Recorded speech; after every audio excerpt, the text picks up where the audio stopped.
इस्लामाबाद में custom intelligence inspector और वफाकी पुलिस आमने सामने आ गए।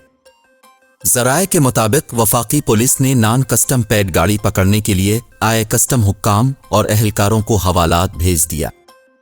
ज़राए का कहना है कि कस्टम हुक्काम ने आईजी इस्लामाबाद के personal staff officer PSO DSP Najib Shah की गाड़ी रोकी थी। वो नजीब शाह की नॉन कस्टम पैड गाड़ी तहवील में लेना चाहते थे। ज़राए के मुताबिक कस्टम की 2 गाड़ियां, एक इंस्पेक्टर, 5 जवान नॉन कस्टम पैड गाड़ी की रैकी कर रहे थे। ताहम G9 सिग्नल के करीब डीएसपी नजीब शाह की गाड़ी को रोका गया। ज़राए का कहना है कि गाड़ी रोकी गई तो आईजी इस्लामाबाद के पीएसओ ने फ़ोन करके एसएचओ कराची कंपनी को बुला लिया। ज़राए के मुताबिक एसएचओ कराची कंपनी ने पहुंचकर कस्टम हुक्काम को पकड़कर हवालात में बंद कर दिया। पुलिस का कहना है कि आईजी अकबर नासिर खान ने अपने पीएसओ को मुअत्तल करके इंक्वायरी और कस्टम अफसर और एहलकारों को रहा करने का हुक्म दे दिया।